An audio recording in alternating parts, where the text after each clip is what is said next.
My name is Kaila Colbin. You're listening to my conversation with Hannah Hudson, and this is the Hunger and Heart Podcast. Enjoy the show. Hello, my name is Kaila Colbin, and welcome to Hunger and Heart, a podcast on the intersection of wild ambition and fierce compassion.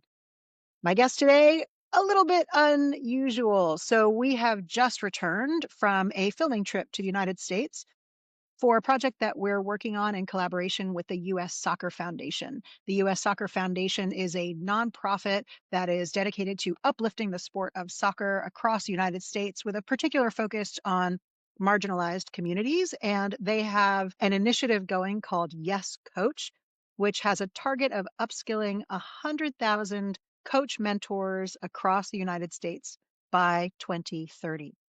So we have just returned from the United States from a filming trip where we went to 4 different cities, filmed 10 different players, coaches, talent in 3 different languages, English, Spanish, and American Sign Language, to capture content, to create educational modules as part of the Yes Coach initiative. And so my guest today, it's a huge honor for me to welcome Hannah Hudson, who is for Boma, the head of products and platforms, as well as our senior educational designer, as well as the course director for the Crusaders Leadership Programme. We're going to talk about what we saw on this trip, as well as the parallels that we've seen in our work with the Crusaders, as well as with the folks that we've had on the podcast over the past 6 months. So Hannah, welcome to the pod. Lovely to see you.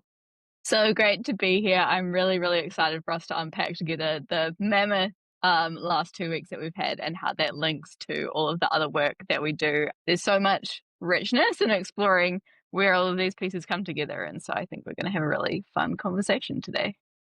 I'm excited about it. And just so y'all know, listening in, we haven't prepped this, so who knows where this is going to go. What I will also say is that the people that we were able to interview in the United States, that list is not public yet. So we will refer to some of them anonymously. Nonetheless, we saw so many parallels with the work we do with the Crusaders, with the work we do on the podcast. And we really wanted to unpack this. And so one of the themes that came through for me from our trip over and over and over again was this concept of tough love.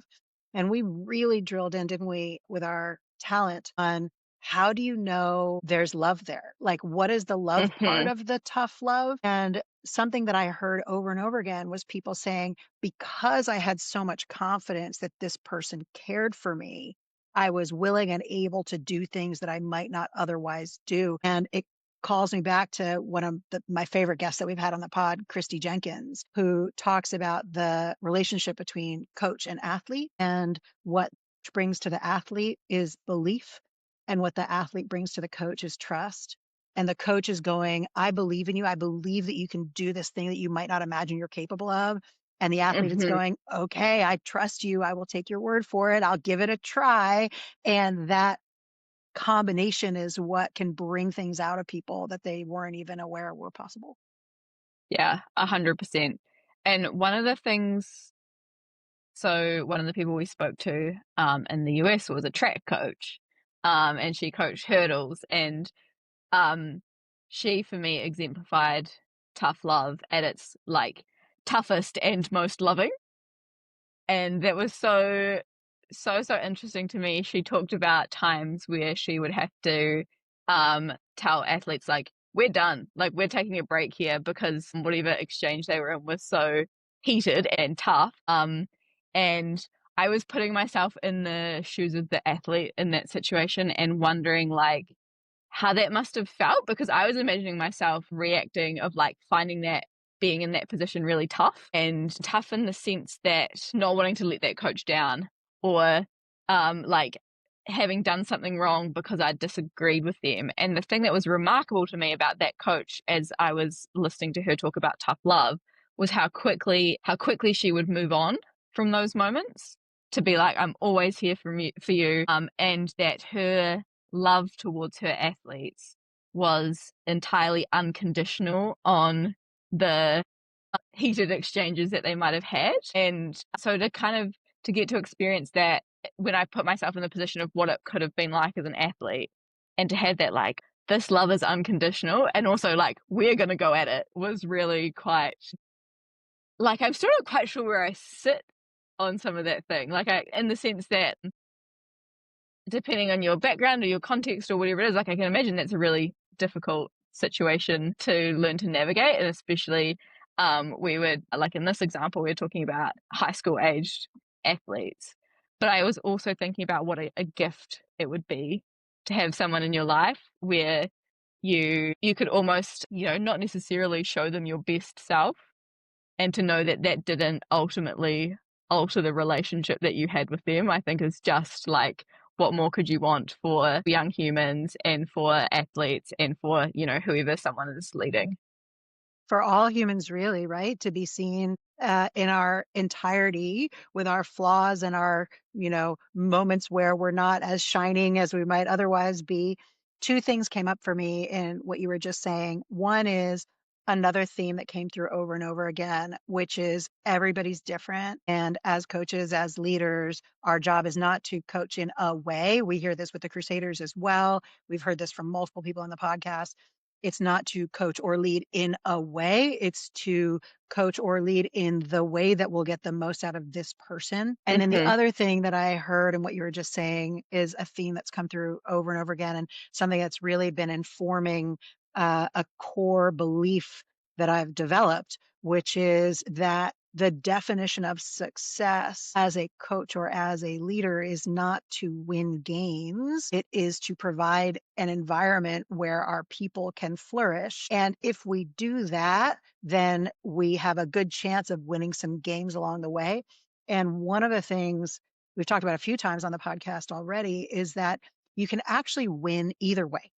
It's so important because the premise of this podcast is how we can be wildly ambitious while still holding on to our hearts. And there are lots of people who go, well, I can't possibly be loving or caring because I'm here to win. I'm here to get a gold medal, or I'm here to win a World Cup, or whatever it is. And the truth is that it is possible to win gold medals and World Cups while being aggressive or not as caring, or not having that unconditional love that you were just talking about.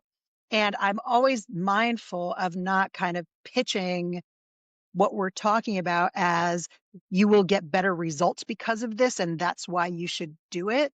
My view is that you can win games either way, but in one of those ways, you come out with your soul intact. And that to Hmm. me is really what this is kind of all about. Yeah. Yeah. I think I'm curious for how you connect that piece around you can win either way with Robbie Deans has this beautiful saying that is, you can be winning every week and getting closer to your next loss, and you can be losing every week and getting closer to your next win. And I'm thinking about, like, to me that phrase is still speaking to the having a heart-centered approach to coaching and leadership will ultimately get you the uh what's the right word? It's like the results that people consider to count on paper, kind of a thing, and the measurable, like, here's the gold medals and the world championships and whatever. And so I'm curious where you think that fits in terms of how we talk about, like, what it means to win in this context.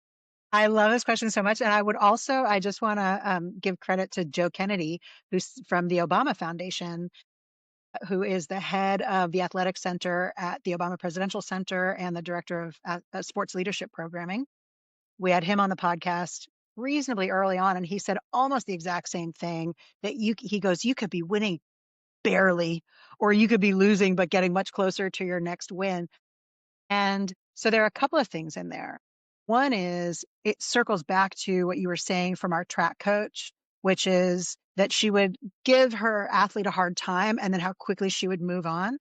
This is something I've observed in all of our Crusaders folks, in everyone we've had on the podcast and everyone we interviewed in the US, that what is important is this moment right now. And if we won yesterday, if we lost yesterday, in fact, there's a guy at the Crusaders, Gareth Duder. I don't remember his role.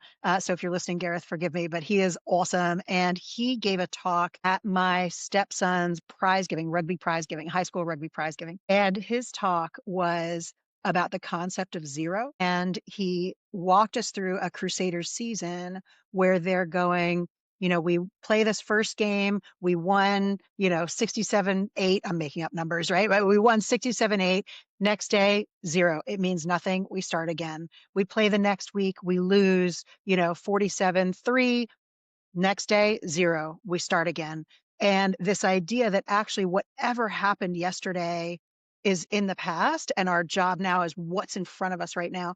And my observation of these folks that have been wildly successful is that that all holds true up until you're like done, like you're retired. Like the only time that I've ever heard someone say anything different to that was Graham Henry when I had him on the pod and I was like, how do you move, how do you kind of debrief after you lose at the World Cup final? And he was like, well, it's the end. So you don't like, there's not much point to it, but that's what it's okay. So you're at Yeah, the very end and you're not the coach anymore. Okay, that's fine. But other than that, it's like, what is happening in this moment? We might have had an argument yesterday. We might have lost a game yesterday. We might have won a game yesterday. None of that matters. What matters is what we're here to do right now. 100%. I think as an extension of that, like I think about the mental skills element of some of the folks we've had on the podcast, and how it's not even just whatever happened last game doesn't matter, but it's also about how quickly the athletes can move on from whatever happened in the last moment, and not hold on to mistakes and to bring them back and center themselves. And then I've heard you talk about doing photography for your stepson's sports games, and how interesting it is to listen to the opposing team. And so maybe we talk about that a bit more, of just that skill of staying in the present moment, not just game to game, but moment to moment. And then how you shift that from something you do as an individual to how you're leading your teammates in that context as well, I think is really interesting. Yes. Oh my gosh. I'm so happy you brought this up. Okay. So first of all, that mental skills component within the game, like you say, we've heard this from so many people. Sam Whitelock in particular has given us really tangible techniques. His technique is he wiggles his toes in his boots. He talks about how he used to lick his fingers, but he had to stop doing when he was under pressure to get himself centered. But he had to stop doing that because the opposition could see that he was under pressure. And so wiggling his boots, no one can see it, but it just brings him back into the moment. We haven't had Gilbert Anoka on the podcast yet. Hi, Gilbert. But we have done a live Ask Me Anything session with Gilbert on the Crusaders Leadership Program. And Gilbert, of course, is extraordinary at this. How do we calm ourselves? How do we bring ourselves back into this moment? And so many of the techniques we know for that have to do with coming back into the physical body, whether it's breathing, whether it's wiggling your toes, whether it's licking your fingers. These are all things about coming back into our physical body and remembering that our minds are time travelers, but our bodies are always and only in the present moment. Razor said to me once that the past is depression and the future is anxiety. And so the present moment is where like all the gold happens. So thank you so much for raising that. And then you brought up the photography. Okay. So because folks listening won't know this. So I am a very avid amateur, well, technically professional photographer, but I'm a very avid photographer. It's not my day job, but it is an expensive hobby. And I am the self-appointed team photographer for my kids' sports teams. And two of them play rugby. So when I'm shooting one of their rugby games, what I do is I sit behind the try line so that they're coming towards me because I want to catch them in the moment of glory, diving across the line midair. And what that means is whenever my team scores, I'm sitting there while the opposing team gathers under the posts and has their opportunity to reset while they're waiting for my kids to take the conversion. And I have been fascinated and kind of astonished by some of the conversation. And these are kids. So, one kid is 12, the other one's 15. The 15-year-old in particular, some of the conversations the opposing teams have, they will come back under the post when they get scored on and immediately start ripping into each other. They'll curse at each other. They interrupt each other. And they kind of mentally and emotionally fall apart like pretty quickly. They get quite aggravated, which is a very understandable thing to happen. But because I have this really unusual view, like the coaches don't typically sit there, they're usually on the other end. I have this unusual access into this moment for them. I have formed a view that I hope some folks listening, if you're a rugby coach or a coach of any kind, take this away and apply this and let me know how you get on. That if I were coaching that team, one of the things I would be absolutely practicing with them, not just saying, but like practicing with them is, okay, at some point, inevitable, we're going to get scored on. That is a thing that happens regularly when you play this game. So one of the things we're going to practice is, what is our reset ritual when we get scored on? We get scored on, we go back to the post. Who's the first person who's going to talk? Are we going to take a breath together? Kieran Reed has talked to us so much about the whole 15 breathing in and out together and what it does to breathe in and out together simultaneously to bring you together. I would be so deliberate and explicit about how we're going to process that, because I've just seen teams fall apart over and over again because they haven't anticipated that it's likely to happen. And when it does happen, they've no skills for it. 100%. And I think we could add to that piece, as well as like helping those kids think in advance about how they're going to handle those situations. I love the acronym that we had from one of our Crusaders Leadership Programme alumni, which is win-win, what's important now and what's important next. And I think that's just like, to bring it back to those two things of like, that simple messaging, what's important now, what's important next, and to yeah, I'd be so curious to like hear what would go differently for a team that's coming from that position of ripping shreds into each other, having just been scored against, and then to have a little bit more skill building around, this is going to happen, and it's going to happen no matter how good you are as a team, and just to get a sense of what a difference it would make, not necessarily in terms of the outcome, but even if nothing else, in terms of the sense of cohesiveness and connection that the players feel to each other. Totally. I think that win-win acronym, our alum who shared that with us, I'm pretty sure is with special forces or something like that. Like I know it was, Yeah, I it think was in that's a right. It was like special police forces force context. Yeah, something like that. I loved it so much, that win-win concept. I will also, that thing of like, it is inevitable. We'll put this in the show notes. I read this article, must have been a year or more ago, about a baseball team in America that was like, possibly it was like the worst season in the history of baseball or something. Like they were just losing so many games. And one of the things in this article was in the New York Times. One of the things in this article was about how elite sport is an activity of loss. Like the best players in the world are losing whatever the sport, they're losing minimum 20, 30, 50, depending on the sport. Like in baseball, I think a great batting average is like 40 or something. Like, that means that you miss 60% of the time. Like, it's just wild. And the ability to train the muscle of immediately setting that aside and focusing on what's the immediate next task, what's in front of me, is the difference, I think, between the folks who end up performing at a super high level and the folks who don't. I think absolutely. And where that took me and my brain was a couple of really interesting experiences we had while we were away. The first one was with a goalkeeper coach who said, as a goalie, you start the game 0-0, which is your like perfect result as a goalie. And the mindset you have and what you're trying to achieve there is basically to not make any mistakes. And then at the same time, we were talking to someone that's involved in this US project, not as talent, but in a professional capacity.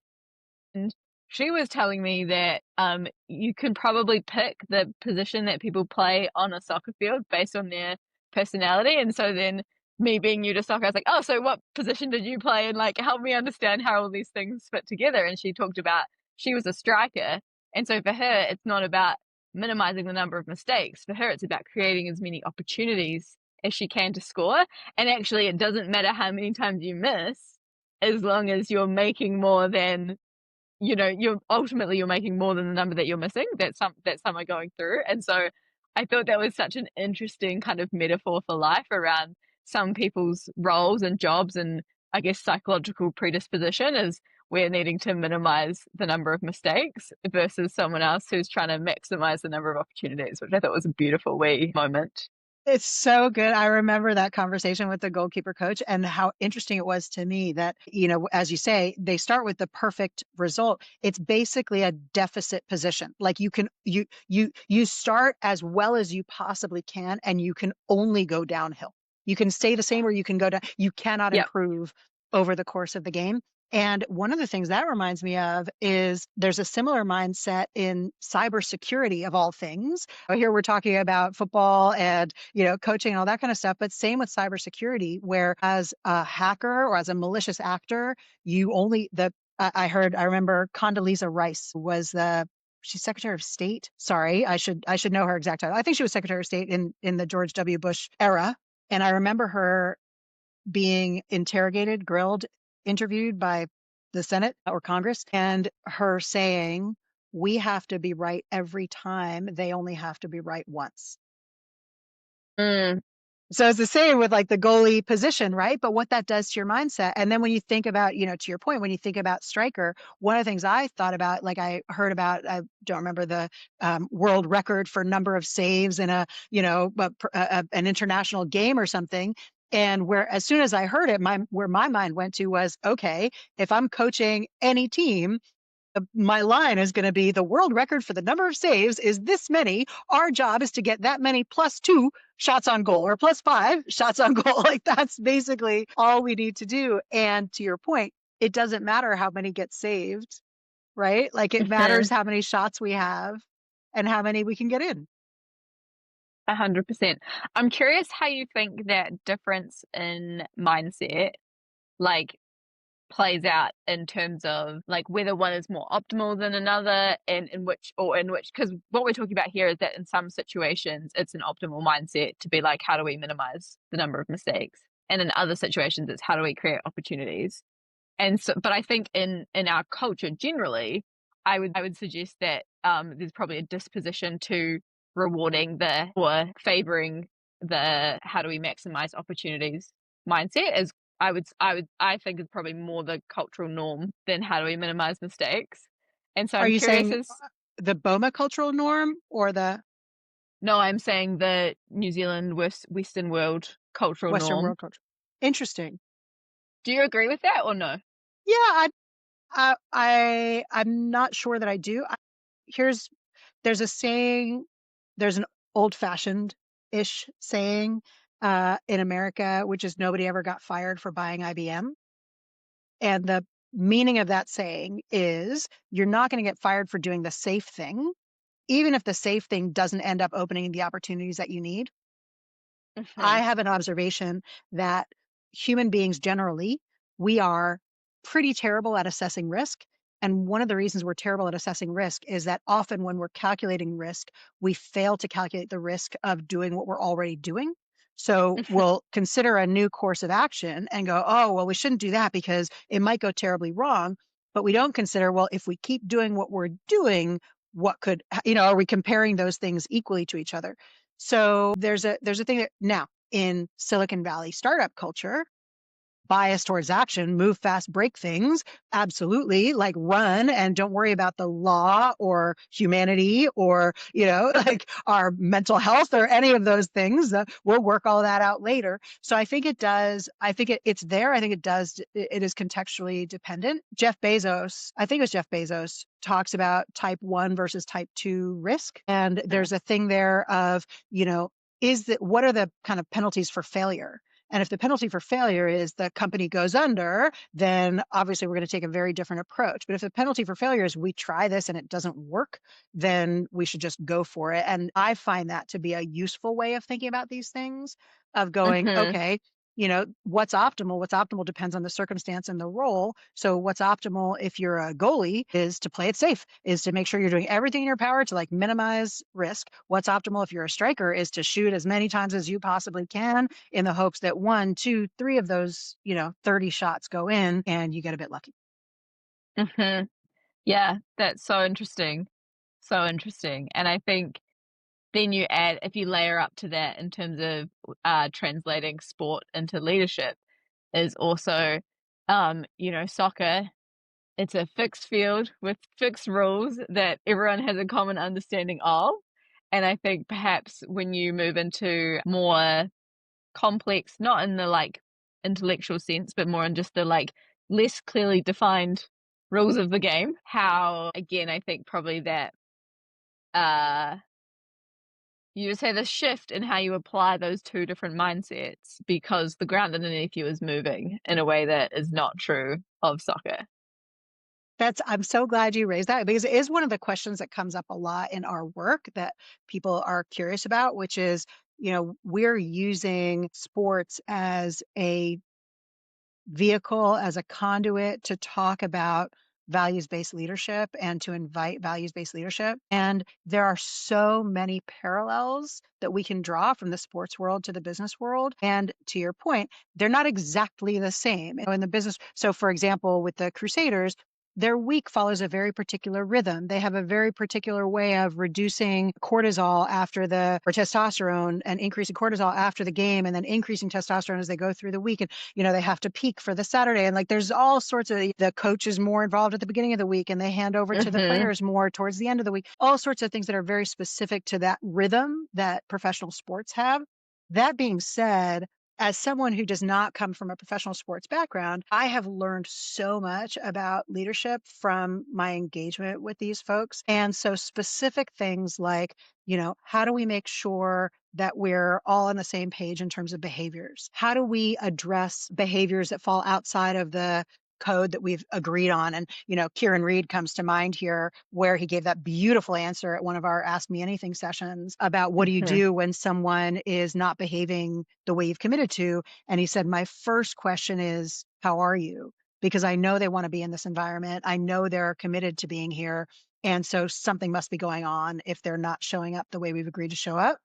My second thing he said would be to remind them of the expectations that it's not good enough and this is what we need to see. And then my third thing would be to remind them of how good they can be if they put their head down and, stay focused on what they're trying to accomplish. And that approach is, I think, relevant for a leader in any context. Someone's not showing up. Often, I know I've been really guilty of this in the past. I've been guilty of just getting mad, like, as if someone's doing this, like, deliberately to personally upset me. It's so preposterous, but it's just my visceral instinctual reaction. And through this work that we do, the thing that I've really been focused on, I just have these guys' voices in my head of going, actually, everybody wants to do a good job. They're bringing their strengths. My job is to support them to show those strengths. And if they can't deliver what we need delivered, then that's a different conversation, but none of it requires me to get mad at folks. I feel like I've gone off on a bit of a tangent, but Well, I mean, I think we could bring it back quite like, link it back to that US trip quite beautifully around like, okay, so none of this requires me to get mad. So one of the things that came through over and over again in our interviews was what people do when someone's acting out and how the first step that they, you know, came up over and over and over again is that when someone's behavior is not aligned to what's expected in that environment or is having a negative impact on the rest of the team, the thing they come back to over and over again is they check their own emotional reactivity first and it comes back to what we were talking about with the likes of Sam Whitelock, that, doing something to center themselves in the present moment. And the thing that came up a lot on this trip was that deep breath.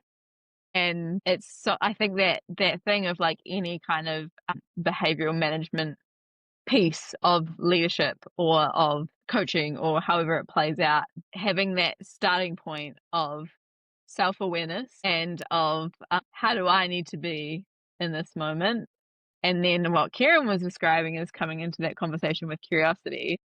And I think those two things of like that self-awareness, and for self-awareness to be supported by the deep breath or the centering or however that works best for you. And then coming into the conversation with, I guess, curiosity and non-judgment is like, how powerful are those two tools to have in your toolkit for dealing with difficult things? so powerful. And one of the things that I want to add into this piece of the conversation is that none of this is about letting people get away with bad behavior. which again is a question we get all the time. Oh, well, so you're just going to empathize. And so they can just turn up late or they can just act out or whatever it is. None of it's about letting people get away with bad behavior. And I will just share for myself, because I am so familiar with, maybe I'm confessing a little too much here on this episode, but because I'm so familiar with like a visceral, like I'll get annoyed quickly or I'll get irritated, and I have so frequently in the past vented that at people, and because I'm so familiar with that, I just want to extend an invitation to anyone listening to go, if that is you, this conversation is not about whether that visceral response is right or wrong. It is immaterial whether it's right or wrong. The question that I keep coming back to for myself is, does it work? Is it effective? And I have yet to find a situation in which me venting my frustration or irritation at anyone yields the outcome that I'm hoping for, which is that they change behavior. And so this is like, when we think about this from a leadership perspective, one of the things that comes up again is, and we've heard this from a lot of our coaches, from the Crusaders, from the folks on this trip, from the folks on the podcast, one of the things that comes up over and over again is, as a coach, as a leader, it's not about me. It has nothing to do with me. It's not, like, I don't want you to do this thing to please me. I want you to do this thing because it is your way of expressing yourself and performing. We had John Kerwin, the very first episode of the podcast that we did. JK was like, I need to perform. Performance is a fundamental part of life. And this ability to go, actually, as the coach, it's not about wanting my player or my employee, if I'm a business leader, to please me. It's about wanting to provide the conditions and support for my player to perform, my employee to perform. That's a very different kind of mindset. And if that's the case, then me getting mad at my player is completely pointless. Me getting mad at my employee is completely pointless, because they're not doing it to make me happy or sad. They're doing it in order to perform. And so coming at it from that lens. Absolutely. But I think the other thing to add into that is that it is so normal to have that Yes. initial emotional reaction, and that the point is not that you're trying to make yourself devoid of that. Like that's just a part of the process, and the point is, I guess, to have that muscle around doing what you need to do to be able to experience the fullness of your emotions, and then knowing what you need and how long you need and under what conditions you're then in the right spot to go and have that conversation with the person that you're leading or the athlete you're coaching or whatever it may be. Yes, yes. How do I need to process this that I'm going through, which is a human condition, part of the experience, so that I can show up at my best and get the most out of my athlete, my employee, whatever it may be. And I just remember a conversation that I had with one of my advisors, where I was feeling particularly hard done by and woe is me and everything is hard. And I said to her, can't I just, how come I have to be like all the, Brene Brown, Crusaders Leadership, like, so good all the time? Can't I just like throw myself on the floor and bang my fists and kick my legs? And she said, you absolutely can. It might not go great for you, but you absolutely can. And I was like, it was so perfect. It was exactly what I needed to hear, that all of like how we respond, those are our choices. And it's not that there's, a right way or a wrong way. It's not about having that it's bad to want to, throw the tantrum or throw myself on the floor. It's really me going, okay, well, I could if I want to. That is an option open to me. Is that going to yield what I want it to yield? And if not, what do I need to do? To your point, what do I need to do to take care of myself so that I'm not trying to fight myself and fight the initial reaction that I have, but that I can breathe through it, or, remind myself of, who the employee is or who the player is, so that I can bring myself back into the present moment so that I can show up the way I aspire to show up as a leader. 100%. To jump around a little bit, I come back to that distinction between an athlete wanting to please their coach and basically fulfill their coach's ambitions for them, versus an athlete being led by the ambitions they have for themselves. I'm thinking about this in an individual context, and the coach being a supporter for the athlete heading in their own direction. And one of the examples that came up in one of our interviews that I think is really gorgeous and actually surprised me a little bit. I had to think about it before. I was like, oh, I get it now. was, so again, going back to this track coach, and one of her athletes watched another athlete compete, win, and then go and give her gold medal to her coach and be like, I won this for you. And this athlete with the coach that we interviewed was like, I want to be able to win that gold medal for you one day. And for that coach to turn around and be like, no, that's your gold medal. This is about you and you earning it because you want it, not about you earning it for me. And I thought that was such a beautiful illustration of how this like coaching and leading is about unlocking potential in others rather than others necessarily serving your own ambition. And then I guess you add to that the team element of what does it mean for us to have a collective ambition, and then you're off. One of the things, and I'm not trying to skite here, but one of the things that you've heard me say often at Boma is that my ambition for you and for the rest of the folks on the team is that you are thriving and joyful and able to do work that makes you feel powerful and that you love to do. And that's my first ambition for you. And my second ambition for you is that that should be at Boma. And what I mean by that is sometimes what the work that makes you joyful and powerful and that you feel great at and accomplished at and that lights you up, I can't give you that work necessarily, right? And so there are people who are doing work, all different kinds of work that has nothing to do with what we do at Boma. And so Boma's not going to be the right place for them. I don't want them to come to Boma and try to make me happy. I want them to be doing the work that makes them feel fulfilled.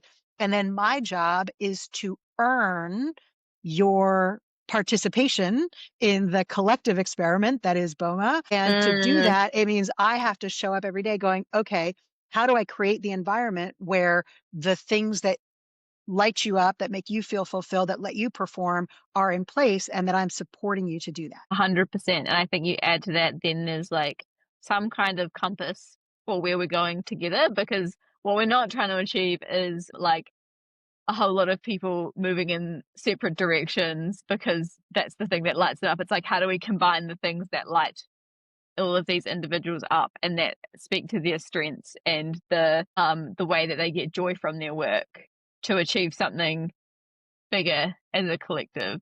And so I think those two pieces is like, how do those individual strengths and ambitions come together or not? Because that's what you're talking about, right? The possibility and the uh like almost openness and like the non-judgmental way in which you can be like, it's okay for this not to be the right environment for you. Yeah, absolutely. That point of the collective ambition, there's a piece in that that we get from the Crusaders that I want to touch on, and a piece in that in how we apply it at Boma. Because one of the things I hear people saying often is, oh, I just want to work with like-minded people or people who share my values. And of course, the way that we tackle that in our organization is that we understand everybody has individual values. And the exercise that we do to articulate our values gets us down to two. And so mine are integrity and love. And I don't know if I overlap with anyone on the team. Like the other, I'm sure there are some people who have, one or two of those in there, but I know there are plenty of people on the team who have different values, either one value different or both of them different. And we embrace that, right? We want people to come with their different things that are important to them. And then what we do is we have our collective behavioral aspirations that are, this is what we're committing to as a team. This is why we're here together. And we bring our individual values together in service of the collective aspiration and the collective commitment. And this reminds me of Robbie talking about when he brought Norm Berryman onto the Crusaders. And, he first brought Normie B in, and people were saying, like, why are you doing this? He doesn't fit with your culture. And what Robbie saw was that the Crusaders needed something that Norm brought, and the Crusaders could offer something that Norm needed. And so Norm ended up becoming the biggest advocate for the Crusaders' approach to belonging because he saw what it was able to do for him, and he was able to show up as his full self in service of their collective ambition. I love that example so much. It's like, it's such a powerful story. Because it's not just about someone fitting into the culture of an organization. It's also about the culture of the organization, giving that person what they needed. And I wonder if somewhere that we could go from here is, to me, that also speaks to a curiosity or at least an awareness around appearing to not fit the Crusaders culture, like the behaviors that were people saw in him that made him think that he was not a good fit for the Crusaders culture. I feel like there's almost always a deeper why behind some of those behaviors that then, he comes into the Crusaders environment, gets these particular needs met, and perhaps some of those unproductive behaviors disappear. And so when I come back to the work that we've been doing in the soccer space, I think in one of their frameworks, again, we see that wanting to get to the root cause of difficult behavior, and because if you're only addressing the behavior and not the cause of the behavior, I think Graham Henry might have said something similar on this podcast. It's like, it's just going to keep happening. And so that's another, I think, useful piece to add into that discussion around culture is like, it's also, can our culture provide for addressing some of the whys behind the difficult behavior? And that's how you start to address it. One of my favorite lines from the US Soccer Foundation is, "Behavior is a language of needs." I love that line so much. It was one of those that I was just like, yoink, I will put it in my Yoink, thank pocket you. and carry it with me, put it in my little basket of cool lines. I think we're almost out of time, but the one thing I did just want to touch on before we wrap up is something you mentioned to me, which is the consistency across everyone we interviewed, and not just on this trip, but on the podcast, in the Crusaders Leadership Program, that these folks love the game. And I'm curious if you could tell me what you observed there and what it means to you. Absolutely. So there's a couple ways that we could take this piece of the discussion. But one thing that I notice in the Crusaders environment is that they talk so much about loving the game of rugby and like what it means to play the game of rugby. That is like so much, you can tell it holds so much more meaning for them than any like result on the scoreboard. There's like this, and we see it even in the people that actually do the Crusaders Leadership Program, is like they're there because they love rugby and what it means to be a rugby player, or a rugby coach, or to be around the game.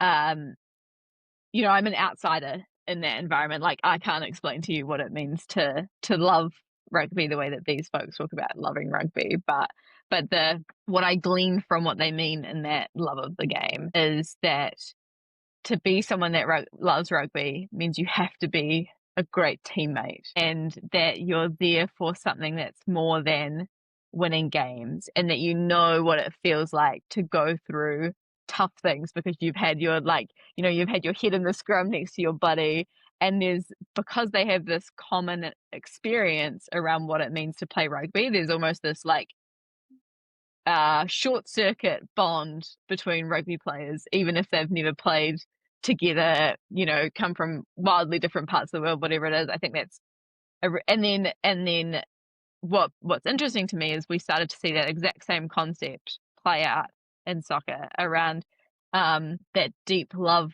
for soccer and the game and what it means to play soccer.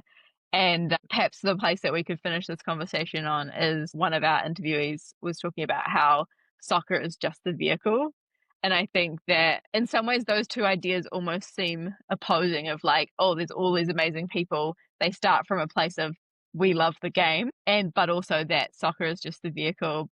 But I think how I'm starting to reconcile those two ideas, and like where my thinking's at the moment at least, is that sport provides a kind of common ground and a common experience that people use to make connections and to learn life lessons. And people's different strengths and different physical attributes might lead them to one sport or another, but really just that, like, what a huge test bed and metaphor like sport is for life.